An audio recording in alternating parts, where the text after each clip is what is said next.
یہ عمر بن خطاب رضی اللہ تعالیٰ عنہ، انہی کے بارے میں امام الانبیاء علیہ السلام نے فرمایا سابقہ امتوں میں کچھ ایسے خوش نصیب لوگ ہوا کرتے تھے، ایسے خوش نصیب لوگ ہوا کرتے تھے جن پر اللہ کی طرف سے الہام ہوتا تھا، اگر میری امت میں کوئی ہے تو وہ عمر ہے رضی اللہ تعالیٰ عنہ۔ قال اللہ تبارک و تعالی واصبر نفسك مع الذين يدعون ربهم بالغداة والعشي يريدون وجهه ولا تعد عيناك عنهم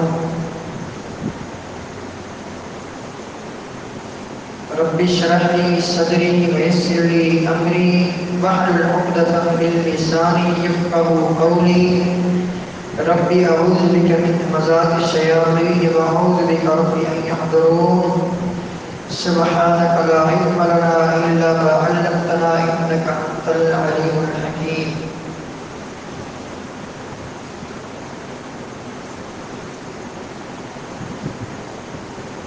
حرمت میں کے مہینوں میں سے دوسرا مہینہ اختتام پذیر ہو رہا ہے،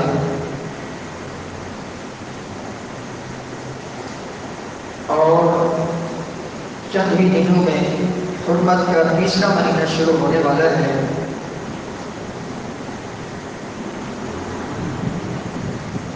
حرمت کے 4 مہینے ہیں، ذوالقعدہ، ذوالحج اور محرم اور رجب۔ ذوالقعدہ کا مہینہ گزر چکا، ذوالحج کا مہینہ آخری مراحل میں ہے، محرم شروع ہونے والا ہے۔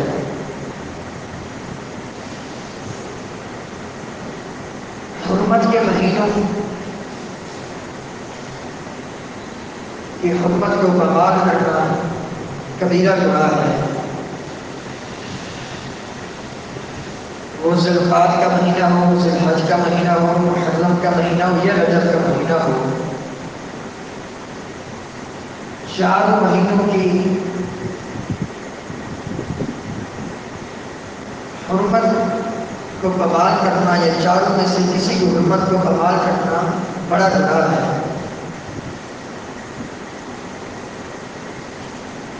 ان مہینوں کا احترام کرنا ضروری اور فرض اور واجب ہے، حتیٰ کہ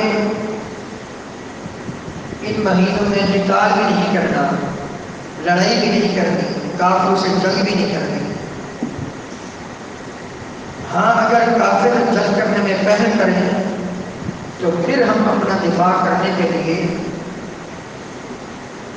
ان سے قتال کر سکتے ہیں، اس کے علاوہ نہیں۔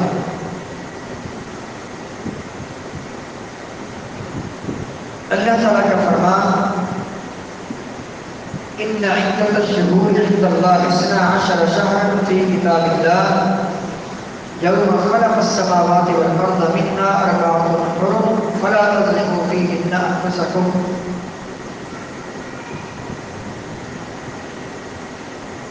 اللہ تعالیٰ کے نزدیک مہینوں کی تعداد 12 ہے، جن میں سے 4 مہینے حرمت والے ہیں، 3 پیدر میں ذوالقعدہ، ذوالحج، محرم اور 1 رجب جو جمادی الثانی اور شعبان کے درمیان میں آتا ہے۔ اللہ تعالیٰ نے فرمایا فَلَا تَظْلِمُوا فِيهِنَّ أَنفُسَكُمْ، خاص کر حرمت والے مہینوں میں اپنی جان پر ظلم نہ کرو ان کی حرمت کو بحال کر کے۔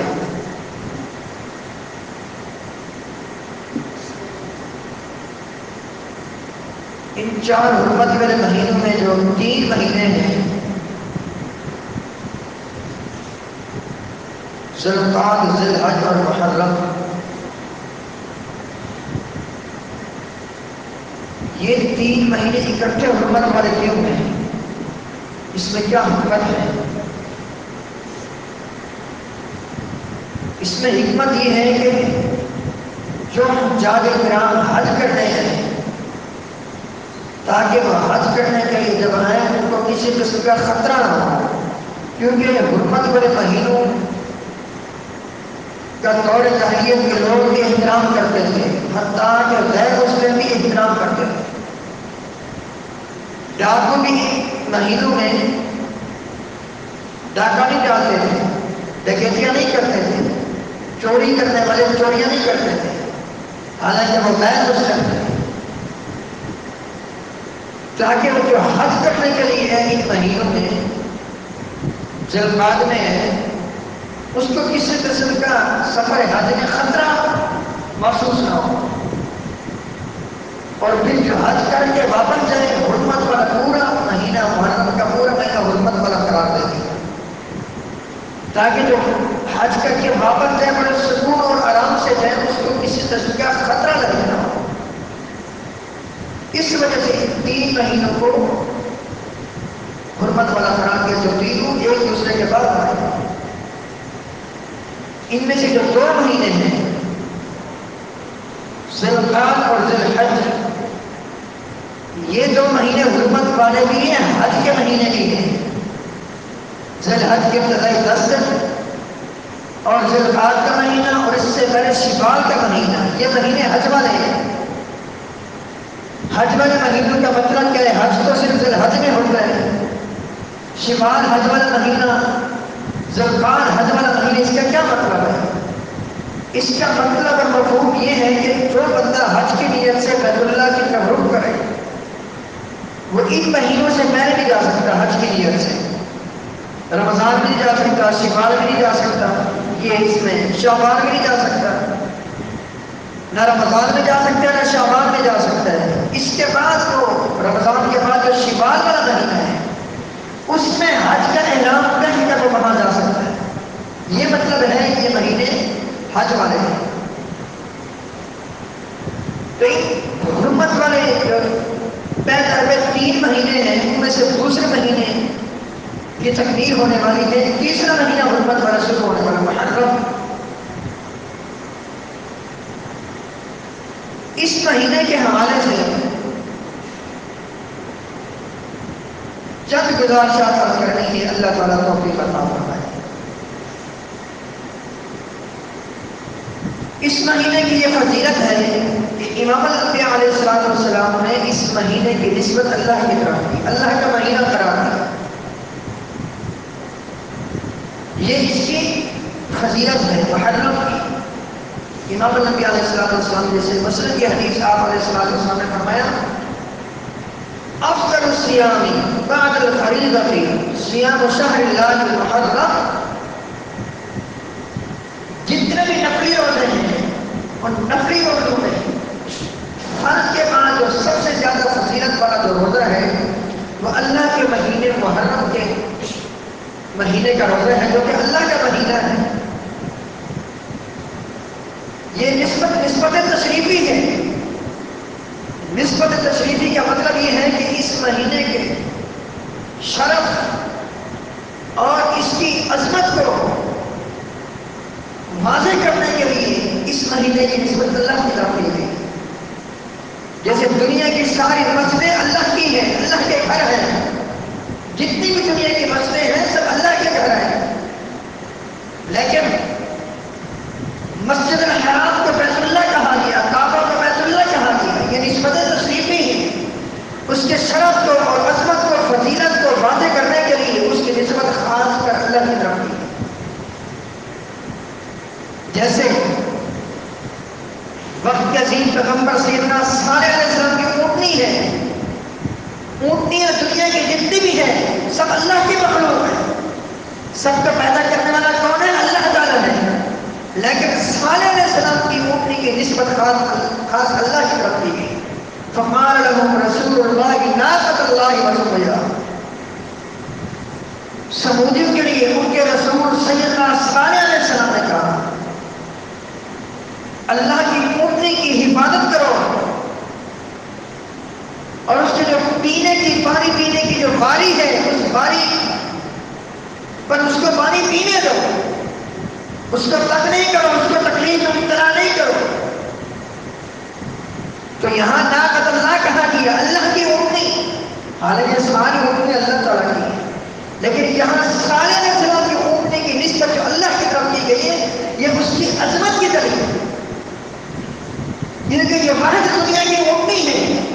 جو نمبر 1 آتے ہی جس نے دودھ دینا شروع کر دیا، جو ماں کے پیٹ سے پیدا نہیں ہوئی، ایک پہاڑی سے نکلی اللہ تعالیٰ کے حکم سے، اور بھی آتے ہی اس نے دودھ دینا شروع کر دیا. اور دوسرا اسی اونٹنی، یہ وہ واحد اونٹنی ہے کہ یہی اونٹنی وقت کے پیغمبر کی نبوت کی دلیل بن کر رہی. یہ اونٹنی صالح علیہ السلام کی، یہ صالح علیہ السلام کی نبوت کی دلیل کے طور پر ہے. تو یہ اس اونٹنی کی طرف کی جو نسبت ہے اللہ کی طرف، یہ نسبت تشریفی ہے. یہاں بھی صیام شہر اللہ المحرم کہا گیا کہ امام الانبیاء علیہ السلام نے فرمایا فرض روزوں کے بعد سب سے افضل جو روزہ ہے جس کا تعلق نفلی روزے سے ہے وہ اس مہینے کا روزہ ہے جو اللہ کا مہینہ ہے. تو یہ اس مہینے کی فضیلت کی دلیل ہے. تو اس مہینے میں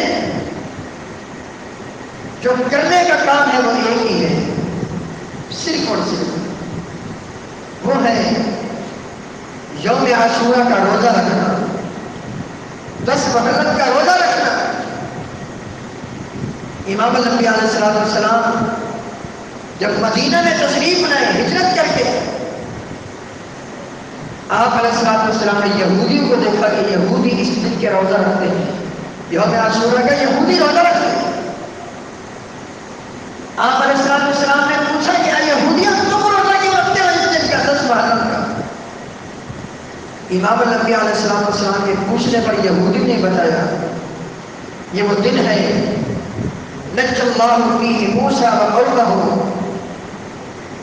وأغرق فرعون وقومه، کہ اس دن اللہ تعالیٰ نے موسیٰ علیہ السلام اور ان کے قوم بنی اسرائیل کو فرعون سے نجات دی، اور فرعون اور اس کی قوم کو اللہ تعالیٰ نے غرق کیا. تو ہم شکرانے کے طور پر اس دن کا روزہ رکھتے ہیں. امام الانبیاء علیہ السلام نے فرمایا نحن احق بموسیٰ منکم، ہمارا تعلق تمہارے مقابلے میں موسیٰ علیہ السلام سے زیادہ ہے. وہ اس طرح کہ ہم موسیٰ علیہ السلام کے منہج پر ہیں، تم ان کے منہج سے ہٹ گئے ہو، تمہارے اندر شرک ہے، کفر ہے. تم نے تورات کو تبدیل کر دیا جو موسیٰ علیہ السلام کی کتاب ہے، اس میں تحریف کرتی ہے، تو بدل کرتی ہے، اور تم دنیا کے پجاری بن گئے. تم میرے بارے میں اپنے بیٹوں سے بھی بڑھ کر جانتے ہو، تورات تم پڑھ چکے ہو کہ میرا تعارف تورات میں کس طرح ہوا ہے، میرا تذکرہ، میری یہ جماعت، یہ صحابہ کا تذکرہ تمہاری کتابوں میں موجود ہے، لیکن پھر بھی تم میری دعوت پر لبیک کہنے والے نہیں ہو. ہم تمہارے مقابلے میں موسیٰ علیہ السلام کے زیادہ قریب ہیں. آپ علیہ السلام نے صحابہ کو حکم دیا کہ تم بھی اس دن کا روزہ رکھا کرو، اور دور جاہلیت کے لوگ بھی اس دن کا روزہ رکھا کرتے ہیں. اور رمضان کی فرضیت سے پہلے مسلمانوں پر یوم عاشورہ کا روزہ فرض تھا.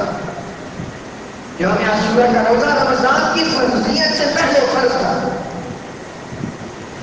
تو آپ علیہ السلام نے صحابہ کا حکم دیا کہ تم بھی اس دن کا روزہ رکھو.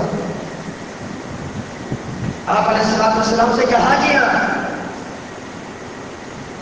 یہ وہ دن ہے تو اب سے وہ یہودی اس دن کی تعظیم کرتے ہیں، جبکہ آپ نے کہا خالق یہود یہودی کی مخالفت کرو. یہاں تو مشابہت ہو رہی ہے. امام الانبیاء علیہ السلام نے فرمایا لئن بقیت الی قابل الی التاسع، اگر آئندہ سال زندگی نے وفا کی، میں دنیا میں رہا، تو میں 9 کا روزہ بھی ساتھ رکھوں گا، یعنی 10 سے پہلے 9 محرم کا روزہ بھی ساتھ رکھوں گا. تو پتہ یہ چلا 2 دن کا روزہ رکھنا چاہیے، 9 محرم اور 10 محرم. اور اگر 9 محرم کو آنکھ نہ کھولے 10 اور 11 کا ملانا چاہیے تاکہ یہودی کی مخالفت ہو جائے. تو صرف یہی عمل ہے کہ کرنے کا ہے اس مہینے میں. باقی جو کچھ بھی ہوتا ہے اس مہینے میں وہ سب کچھ خرافات ہیں، بدعات و خرافات ہیں، اور ان کا دین سے کوئی تعلق نہیں. خاص کر اس مہینے کے شروع ہوتے ہی صحابہ کرام رضوان اللہ علیہم اجمعین پر تبرہ کرنا، ان پر کفر کے فتوے لگانا، آپ مرتد تک ان کو کہہ دینا، یہ بہت بڑی جسارت کی بات ہے۔ اور یہاں یہ بات بھی ذہن نشین ہے، صحابہ کرام رضوان اللہ علیہم اجمعین کی وہ ہستیاں ہیں جن ہستی کی موجودگی میں اللہ تعالیٰ نے قرآن کو نازل فرمایا، اور یہ قرآن کے سب سے پہلے راوی ہیں، امام الانبیاء علیہ السلام سے قرآن لینے والے سب سے پہلے یہ لوگ ہیں، اور ان کے تقویٰ کی گواہی خود اللہ تعالیٰ نے دی۔ فرمایا اولئک الذین امتحن اللہ قلوبهم بالتقویٰ، یہی لوگ ہیں جن کے دلوں کا اللہ تعالیٰ نے امتحان لے لے، جن کے دلوں میں تقویٰ ہے، وَأَلْزَمَهُمْ كَلِمَةَ التَّقْوَىٰ، کلمہ تقویٰ ان کے ساتھ لاگو کر دیا۔ اللہ اکبر۔ ایک مقام پر فرمایا امام الانبیاء علیہ السلام کو، وَاصْبِرْ نَفْسَكَ مَعَ الَّذِينَ يَدْعُونَ رَبَّهُمْ بِالْغَدَاةِ وَالْعَشِيِّ يُرِيدُونَ وَجْهَهُ وَلَا تَعْدُ عَيْنَاكَ عَنْهُمْ۔ اے میرے پیارے پیغمبر صلی اللہ علیہ وسلم، آپ امام الانبیاء ہونے کے باوجود، العظم پیغمبروں میں سے سب سے اعلیٰ، سب سے افضل، امام الرسل، امام الملائکہ ہونے کے باوجود، وَاصْبِرْ نَفْسَكَ مَعَ الَّذِينَ يَدْعُونَ رَبَّهُمْ، آپ ان کو ٹائم دیا کریں، ان اپنی جماعت کے لوگوں کا، ان صحابہ کو ٹائم دیا کریں، اپنے آپ کو ان کے پاس روک کے رکھا کریں۔ کون لوگ؟ یدعون ربهم بالغداۃ والعشی، جو صبح شام اپنے رب کی عبادتیں کر رہے ہیں، کیوں؟ اس لیے یریدون وجہہ، صرف اللہ کی رضا اور اللہ تعالیٰ کی خوشنودی حاصل کرنے کے لیے۔ ولا تعد عیناک عنہم، اپنی آنکھیں ٹھنڈی کریں ان کو دیکھ دیکھ کر، آپ کی آنکھیں ان سے نہیں ہٹنی چاہیے۔ کون ہے؟ امام الانبیاء علیہ السلام۔ اللہ تعالیٰ نے کیا فرمایا؟ وَاصْبِرْ نَفْسَكَ مَعَ الَّذِينَ يَدْعُونَ رَبَّهُمْ، اللہ تعالیٰ نے یہ نہیں کہا وَاصْبِرْ نَفْسَكَ مَعَ أَصْحَابِكَ، اے میرے پیارے پیغمبر صلی اللہ علیہ وسلم اپنے صحابہ میں اپنے آپ کو روک کے رکھے، یہ نہیں کہا اللہ تعالیٰ نے، بلکہ کیا فرمایا؟ مَعَ الَّذِينَ يَدْعُونَ رَبَّهُمْ، ان لوگوں کے ساتھ اپنے آپ کو روک کے رکھے جو لوگ صبح سے اپنے رب کی عبادت کرتے ہیں، اپنے رب کو یاد کرتے ہیں، اپنے رب سے دعائیں کرتے ہیں۔ اور کیوں؟ یدعون ربهم بالغداۃ والعشی یریدون وجہہ، اللہ تعالیٰ کی رضا اور خوشنودی کے لیے۔ ولا تعد عیناک عنہم، آپ کی نظریں ان سے بالکل نہ ہٹیں۔ یہ امام الانبیاء علیہ السلام کو کہا، یہ صحابہ کے مخلص، یہ نصیحت فرمائی اللہ تعالیٰ نے کہ اپنے آپ سے ان میں روک کے رکھیں۔ اللہ اکبر۔ ولا تطرد الذین یدعون ربهم بالغداۃ والعشی یریدون وجہہ، آپ ان کو اپنے مجلس سے دور نہ کریں، اپنی مجلس میں ان کو بیٹھنے دیں، دور نہ کریں ان کو۔ یہ ایت کیوں نازل ہوئی؟ سوال تو یہ پیدا ہوتا ہے، یہ ایت نازل کیوں ہوئی؟ اس کے نازل کیے جانے کے سبب کیا ہے؟ مکہ کے مشرکوں نے کہا تھا آپ کے ارد گرد غریب لوگ بیٹھتے ہیں، اور ہماری تجارتیں شام تک، یمن تک پھیلی ہوئی ہیں، ہم مالدار ہیں، ہمارے پاس بہت کچھ ہے، ہم ان میں بیٹھنا گوارا نہیں کرتے، ہم ان میں بیٹھنا گوارا نہیں کرتے، آپ ہمیں الگ سے ٹائم دیں، آپ ہمیں الگ سے ٹائم دیں، پھر شاید ہم آپ کی بات مان لیں۔ اللہ تعالیٰ نے قرآن کی آیات نازل فرما دی، وَلَا تَطْرُدِ الَّذِينَ يَدْعُونَ رَبَّهُمْ بِالْغَدَاةِ وَالْعَشِيِّ يُرِيدُونَ وَجْهَهُ مَا عَلَيْكَ مِنْ حِسَابِهِمْ مِنْ شَيْءٍ وَمَا مِنْ حِسَابِكَ عَلَيْهِمْ مِنْ شَيْءٍ فَتَطْرُدَهُمْ فَتَكُونَ مِنَ الظَّالِمِينَ۔ کتنی بڑی بات اللہ تعالیٰ نے فرمائی۔ اللہ اکبر۔ فرمائے ان لوگوں کو جو صبح شام اپنے رب کو یاد کرتے ہیں، اپنے رب سے دعائیں کرتے ہیں، اپنے رب کی عبادت کرتے ہیں، اس کی خوشبودی حاصل کرنے کے لیے ان کو اپنی مجلس سے مت ہٹائیں۔ نہیں مانتا کہ نہ مانے، آپ کا کام ہے انما علیک البلاغ وعلینا الحساب، آپ کے ذمہ پہنچا دینا ہے، حساب ہم لیں گے۔ تو پتہ کیا چلا؟ پتہ یہ چلا کہ صحابہ کرام رضوان اللہ علیہم اجمعین کے بارے میں اللہ تعالیٰ نے خود نبی علیہ السلام سے فرمایا کہ آپ نہ تو ان کو اپنی سے ہٹائیں اور نہ خود ان سے اٹھ کر جائیں، بلکہ انہی کے اندر رہیں۔ یہ برگزیدہ ہستیاں اللہ تعالیٰ نے، یہ واحد امت ہے، امت محمدیہ علی صاحبہا الصلاۃ والسلام، کہ اس امت میں کچھ ایسے خوش نصیب ہستیاں موجود ہیں جن کا نام لے لے کر امام الانبیاء علیہ السلام نے جنت کی بشارت دی۔ یہ صرف کسی امت میں مثال نہیں دی۔ فرمایا ابو بکر فی الجنہ، عمر فی الجنہ، عثمان فی الجنہ، علی فی الجنہ، 10 صحابہ کو اکٹھے جنت کی بشارت دی نام لے لے کر۔ تو ان برگزیدہ ہستیوں پر تبرہ کرنا، ان پر کفر کے فتوے لگانا، جن کا اللہ تعالیٰ نے قرآن پاک میں تذکرہ فرمایا، قرآن پاک میں اللہ تعالیٰ نے ان کی صداقت پر مبنی آیات نازل فرمائی، تو پھر جو بھی ان کے بارے میں زبان درازی کرے گا اپنے ایمان کی خیر منائے۔ ادنا سے ادنا مسلمان کے بارے میں امام الانبیاء علیہ السلام نے فرمایا جو عام مسلمان ہے، جو صحابی نہیں، تابعی نہیں، تبع تابعی نہیں، عام مسلمان، ادنا کا مسلمان، اس کے بارے میں امام الانبیاء علیہ السلام کے صحیح بخاری کی حدیث ہے، آپ علیہ السلام نے فرمایا جو بندہ کسی مسلمان سے، کسی عام مسلمان سے یہ کہہ دے یا کافر، اے کافر، فرمایا فقد باء بہ احدہما، ان میں سے، ان دونوں میں سے ایک ضرور کافر ہے۔ کہنے والا خود کافر بن جاتا ہے۔ ایک عام مسلمان کو کافر کہنے سے، ایک عام مسلمان کو گالی دینا سباب المسلم فسوق، ایک عام مسلمان جو ادنا سے ادنا مسلمان ہے، فرمایا اس کو گالی دینا فسق ہے۔ اور آگے کیا فرمایا؟ وَقِتَالُهُ کفر، عام مسلمان سے لڑائی کرنا یہ کفر ہے۔ تو پھر ان برگزیدہ ہستیوں پر زبان درازی کرنا، یہ کرنے والا خود اپنے ایمان کے خیر منائے، اور جن کا نام لینے کر امام الانبیاء علیہ السلام نے جنت کی بشارت دی، انہی برگزیدہ ہستیوں میں سے ایک ہستی شہید محراب، شہید مسجد نبوی، سیدنا عمر بن خطاب رضی اللہ عنہ۔ اللہ اکبر۔ آج ہی کے دن 26 ذی الحج ہے، آج 26 ذی الحج یا 25 ذی الحج، ان کو خنجر لگا۔ اب لولو فیروز مجوسی نے فجر کی نماز کے ٹائم وار کیا، ان کو زخمی کیا۔ یکم محرم 23 ہجری ان کی شہادت، ان کو شہادت ملی، اور امام الانبیاء علیہ السلام اپنی زندگی میں اس شہادت کی بشارت دے کر گئے۔ 25 یا 26 ذی الحج 23 ہجری ان کو خنجر لگا، اور اس بدبخت نے مزید 7 صحابہ کو بھی شہید کیا، جو بھی اس کو ملتا کیا 15-20 صحابہ کو زخمی کیا، اسی بندے نے، اسی بدبخت نے، اسی مجوسی نے۔ اللہ اکبر۔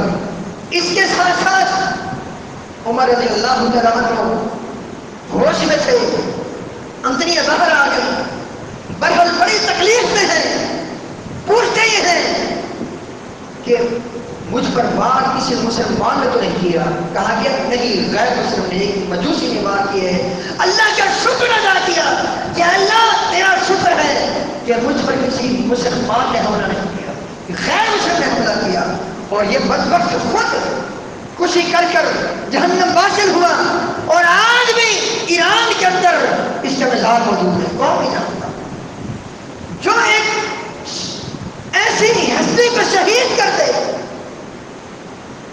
اس اللہ اکبر دوران 6-7 صحابہ کو شہید کر دے، زخمی کر دے، مسجد کی حرمت کو کمال کیا۔ مدینہ حرمت کی جگہ ہے، اس حرمت والی جگہ کی حرمت کو کمال کیا۔ اسی حرمت کو بچانے کے لیے عثمان غنی رضی اللہ تعالیٰ عنہ نے اپنی جان کا نذرانہ پیش کیا 18 ذی الحج کو۔ کیوں پیش کیا؟ تاکہ اللہ کے نبی کے جو شہر ہے مدینہ شہر کی حرمت کمال نہ ہو۔ اس بدبخت نے مسجد کی حرمت کا خیال نہیں کیا، مدینہ جو حرمت والی جگہ ہے اس کا خیال نہیں کیا، شہید کر دیا، اور خود جہنم واصل ہوا۔ آج اس کا میزان ایران میں موجود ہے، اس کی تعظیم کی جاتی ہے، اللہ اکبر، اس کی عزت کی جاتی ہے، اس کے مزار پر پھوٹ رہے جاتے ہیں۔ یہ کرنے والے کون ہیں؟ یہ مسلمان ہو سکتے ہیں؟ تو خلیفۃ المسلمین پر حملہ کرنے والے کی اتنی عزت کرے، اتنا اللہ اکبر اس کے مزار پر پھول چڑھائے جائیں، اتنا اس کے مرنے کے بعد اس کی عزت افزائی کی جائے، الحفظ والله۔ تو میرے محترم بزرگوں ساتھیوں، یہی ہستی ہے جو یکم محرم کو شہید ہو۔ انہی کے بارے میں آتا ہے امام الانبیاء علیہ السلام کی صحیح بخاری کی حدیث، آپ علیہ السلام نے فرمایا احد پہاڑ پر آپ علیہ السلام موجود ہیں، احد پہاڑ لرزا، امام الانبیاء علیہ السلام نے اپنا مبارک قدم احد پہاڑ پر ایسے مارا، فرمایا اسکن احد، اے احد ٹھہر جاؤ، فإنما علیک نبی و صدیق و شہیدان، ٹھہر جاؤ، رک جاؤ، کیونکہ تمہاری پشت پر ایک نبی ہے علیہ السلام اور ایک صدیق ہے ابوبکر صدیق رضی اللہ تعالیٰ عنہ، وہ شہیدانی، اور تمہاری پشت پر دو شہید ہیں، ایک سیدنا عمر بن خطاب رضی اللہ تعالیٰ عنہ اور دوسرا عثمان غنی رضی اللہ تعالیٰ۔ انہی کے بارے میں آتا ہے صحیح بخاری میں، عمر بن خطاب رضی اللہ تعالیٰ عنہ کو نبی علیہ السلام یہ فرما رہے ہیں، عمر مجھے میرے رب نے تمہارا محل دکھایا ہے، بڑے خوبصورت محل، انتہائی قیمتی محل مجھے میرے رب نے دکھایا ہے۔ اللہ پر میرا دل بہت چاہ رہا تھا میں اندر داخل ہو جاؤں، میرے پوچھنے پر مجھے بتایا کہ ایک قریشی کا ہے، میں نے کہا میں بھی قریشی ہوں، کہ آپ کی امت کے ایک شخص کا ہے، مجھ سے بعد نے کہا کہ جو عمر بن خطاب رضی اللہ عنہ کا محل ہے، اے عمر رضی اللہ تعالیٰ عنہ مجھے میرے رب نے تمہارا محل دکھایا، میرا دل چاہ رہا میں اندر داخل ہو جاؤں، لیکن مجھے تم پر غیرت آ گئی، اس لیے میں اندر داخل نہیں ہوا۔ عمر رضی اللہ تعالیٰ عنہ کو جب یہ بات امام الانبیاء علیہ السلام نے بتائی، زیادہ قدار رونا شروع کر دیا اور عرض کیا، اے علیہ کا اغار یا رسول اللہ، اے اللہ کے رسول صلی اللہ علیہ وسلم کہ آپ پر میں غیرت کروں گا، آپ چلے جاتے، میری پیش کی آپ کو اجازت تھی، لیکن امام الانبیاء علیہ السلام کی غیرت نے گوارا نہ کیا کہ عمر رضی اللہ عنہ کے محل میں داخل ہو جائے۔ وہ ہستی جن کو امام الانبیاء علیہ السلام نے اللہ تعالیٰ سے مانگا، خود امام ترمذی رحمہ اللہ حدیث روایت فرماتے ہیں، امام الانبیاء علیہ السلام نے اللہ تعالیٰ سے دعا کی، اے اللہ ابو جہل اور عمر بن خطاب رضی اللہ عنہ ان میں سے جو آپ کو زیادہ محبوب ہو اس کو اسلام کی دولت سے نواز دے، اسلام لانے کی ہدایت نصیب فرما۔ عمر رضی اللہ عنہ مسلمان ہو گئے۔ یہ امام الانبیاء علیہ السلام کی دعا کی۔ عمر بن خطاب رضی اللہ عنہ انہی کے بارے میں امام الانبیاء علیہ السلام نے فرمایا، سابقہ امتوں میں کچھ ایسے خوش نصیب لوگ ہوا کرتے تھے، ایسے خوش نصیب لوگ ہوا کرتے تھے جن پر اللہ کی طرف سے الہام ہوتا تھا، اگر میری امت میں کوئی ہے تو وہ عمر ہے رضی اللہ عنہ۔ یہ عمر بن خطاب رضی اللہ عنہ سے بخاری کی حدیث، آپ علیہ السلام نے فرمایا، اے عمر جس گلی سے تم گزرتے ہو وہاں سے شیطان بھاگ جاتا ہے، اور آج بھی باب عمر سے لوگ داخل نہیں ہوتے۔ کون داخل نہیں ہوتے سب کو پتہ ہے۔ آپ نے سچ فرمایا، اے عمر رضی اللہ عنہ جہاں تم ہوتے ہو تمہارا نام ہوتا ہے وہاں سے شیطان بھاگ جاتا ہے، وہاں آتے ہیں۔ قربان جاؤں کسی نے کیا زبردست فتویٰ کیا، اے عمر صرف جب تم زندہ تھے اس وقت تمہاری زندگی میں شیطان نہیں بھاگتا تھا، بلکہ تم دنیا میں نہیں ہو آج بھی تمہارا نام سن کر شیطان بھاگ جاتا ہے۔ اللہ کے بندو، ان پر گزیدہ ہستیوں پر تبرہ کرنا، ان کو گالی گلوچ دینا کہاں کا انصاف ہے؟ جو قرآن کے سب سے پہلے راوی ہیں، یہ قرآن کن کی موجودگی میں نازل ہوا؟ صحابہ کرام کی موجودگی میں نازل ہوا، یہ قرآن کے سب سے پہلے راوی ہیں، تبھی تو امام الانبیاء علیہ السلام کو اللہ تعالیٰ نے خود آرڈر جاری فرمایا کہ ما علیک من حساب من شیء وما من حسابک علیہ من شیء، اے میرے پیارے پیغمبر صلی اللہ علیہ وسلم ان کے حساب آپ کے ذمہ نہیں، ان کے حساب میرے ذمہ ہے، ان کا حساب میرے ذمہ ہے، میں نے کیا نوازنا ہے، کیا کچھ ان کو دینا ہے وہ میں نے آپ کو نہیں بتایا۔ تبھی تو امام الانبیاء علیہ السلام نے انہی کے بارے میں فرمایا، لا تسبوا اصحابی، میرے صحابہ کو برا نہیں کہو، گالی نہیں دو، اس ذات کی قسم جس کے ہاتھ میں میری جان ہے، اگر تم میں سے کوئی بندہ آدھا پاؤ جو خرچ کرے، میرے صحابہ میں سے کوئی آدھا پاؤ خرچ کرے اور تم میں سے بھی احد پہاڑ سونے کا خرچ کرے، احد پہاڑ تم میں سے سونے کا خرچ کیا ہوا ان کے آدھا کو جوڑ کے برابر نہیں پہنچ سکتا۔ عبداللہ بن عباس رضی اللہ عنہ فرماتے ہیں اللہ اکبر، اگر کوئی بندہ پوری زندگی اللہ کی بات کرتا رہے، پوری زندگی اللہ تعالیٰ کی بات کرتا ہے، وہ امام نبی علیہ السلام میں کسی صحابی کے ایک لمحے کی عبادت تک نہیں پہنچ سکتا۔ اللہ کے بندو، یہ برگزیدہ ہستیاں ہیں، ان سے محبت کرنا ایمان کا جز ہے، ان سے نفرت کرنا ایمان کا خطرہ ہے، اور اس سے بندے کا ایمان جا سکتا ہے اور بندے کے ایمان میں خطرہ آ سکتا ہے، اور اس کے ساتھ ساتھ خاتمہ بالخیر نہیں ہوگا، پھر خاتمہ بالشر ہو سکتا ہے۔ اسی مہینے کے تعلق سے جو باتیں کی جاتی ہیں اپنائی جاتی ہیں اسی مہینے میں، اس مہینے میں صحابہ کرام کو گالی دینا حرام اور ناجائز ہے۔ اس مہینے میں اسی طرح اپنے گریبان پڑھنا اور ماتم کرنا اور اسی طرح لوہا کرنا، یہ سب کچھ صحابہ کرام کی تعلیم کے بعد سے، حتیٰ کہ اہل بیت اعظام رضی اللہ عنہم علیہم السلام کی تعلیم کے برخلاف ہے۔ اگر میں اہل بیت کا نام لیتا ہوں تو پھر پہلے مجھے چاہیے کہ اہل بیت کے جو قرآن ہے اس قرآن کو میں مانتا ہوں نہیں مانتا، یہ قرآن اہل بیت کے توسط سے آیا نہیں آیا، یہ اذان یہ نماز کا طریقہ صحابہ کرام اور اہل بیت کے توسط سے ہم تک پہنچا۔ کیا میں صحابہ کرام اور اہل بیت کے ایمان کو مانتا ہوں، ان کے قرآن کو مانتا ہوں، ان کی اذان کو مانتا ہوں، ان کے کلمے کو مانتا ہوں، یا خالی ان کا نام لیتا ہوں، یا خالی ان کا نام لے کر اپنے آپ کو اہل بیت کا خیر کر سمجھتا ہوں؟ نہ میرے پاس اہل بیت کا قرآن ہو، نہ میرے پاس اہل بیت کی نمازیں ہوں، نہ ان کی اذانیں ہوں، نہ ان کا کلمہ ہو، کہ میں کس منہ سے اہل بیت کا نام لیتا ہوں؟ ذرا سوچنا چاہیے، غور کرنا چاہیے۔ صرف اہل بیت کا نام لینے سے بندہ مسلمان نہیں ہو جاتا، ان کی نماز لینی پڑے گی، ان کا قرآن جو اہل بیت چھوڑ کر گئے وہ قرآن لینا پڑے گا، اس قرآن کو ماننا پڑے گا، ان کی اذان لینی پڑے گی، ان کی اذان کی کلمات پر ایمان لانا پڑے گا، ان کا کلمہ لینا پڑے گا، ورنہ خالی نام لینے سے کچھ نہیں بنتا۔ آخری بات کر کے بات ختم کرتا ہوں۔ اسی مہینے میں امام حسین رضی اللہ تعالیٰ عنہ کی شہادت ہوئی، بڑی دردمندانہ شہادت ہے، جتنی اس ظلم کی مذمت کی جائے کم ہے، یہ ایک الگ داستان ہے۔ وہ شہید ہیں، اللہ تعالیٰ ان کو شہادت کا مرتبہ کیوں دیا؟ سوال یہ ہے، اصل وجہ یہ ہے ان کو بھی شہید کیا گیا، ذرا غور کریں، ان کو بھی شہید کیا گیا، ان کے والد علی رضی اللہ تعالیٰ کو بھی شہید کیا گیا، حسن رضی اللہ تعالیٰ کی بات بھی ہمارے سامنے ہے۔ اللہ تعالیٰ نے ان کو شہادت کے مرتبہ پر فیض کیوں کیا؟ اور میں ماتم کروں ان کی شہادت پر، یہ میرا ایمان نہیں ہے بلکہ کفر ہے۔ یہی شہادت کے تمنا امام الانبیاء علیہ السلام نے کی، اے اللہ میں یہ چاہتا ہوں تو تیرے راستے میں کٹ جاؤں، شہید ہو جاؤں، پھر زندہ ہو جاؤں، پھر شہید ہو جاؤں، پھر زندہ ہو جاؤں۔ اللہ تعالیٰ نے دن مانگے ان ہستی کو شہادت عطا فرمائی، تو میں کیوں ماتم کروں، کیوں ان کی شہادت پر ماتم کروں؟ مجھے کون مسلمان کہے گا؟ ان کو شہادت کے رتبے پر اللہ تعالیٰ نے فیض کرنا تھا، اور بعض بدبختوں کو، بد نصیبوں کو اللہ تعالیٰ نے اتنی ضرورت ان کے اندر پیدا کرنی تھی کہ ان کے سر پر ان برگزیدہ ہستیوں کا خون جائے۔ یہ الگ داستان ہے، یہ حقیقت ہے، مانتے ہیں، ساری چیزیں ہیں۔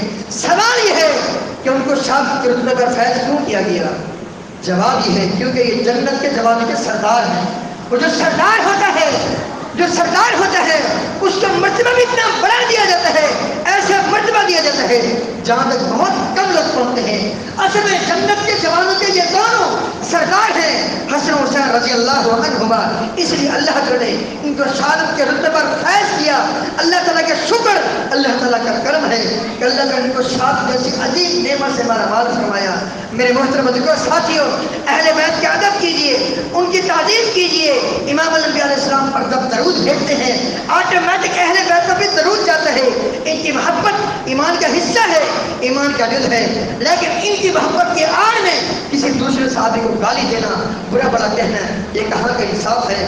اللہ تعالیٰ سے دعا ہے جو کچھ سنایا اس کے مطابق ہم سب کو اپنے اصلاح کرنے کی توفیق عطا فرمائے، اہل بیت کے احترام کرنے کی توفیق عطا فرمائے، صحابہ کرام کے احترام کرنے کی توفیق عطا فرمائے، اہل بیت کی محبت اللہ تعالیٰ ہمارے دل میں پیدا فرما دے، اسی طرح صحابہ کرام کی محبت اللہ تعالیٰ ہمارے دل میں پیدا فرما دے۔ اور یہاں یہ یہ باتیں ذہن نشین رہے، اہل بیت میں صرف آل علی یا آل عقیل یا آل جعفر نہیں ہے، یہ ہیں ہی ہیں، لیکن ساتھ ساتھ آپ علیہ السلام کی ازواج مطہرات وہ بھی اہل بیت میں شامل ہیں۔ نص قرآنی سے یہ بات واضح ہے کہ ازواج مطہرات بھی اہل بیت میں شامل ہیں، جیسے یہ لوگ اہل بیت میں ہیں۔ صحابہ کرام رضوان اللہ علیہم اجمعین، اللہ اکبر، ان کی عزت کرنا ہمارے ذمہ ہے، فرض ہے، بے عینی ہی ان کی عزت کرنا بھی ہمارے ذمہ ہے، ہمارے فرض ہے۔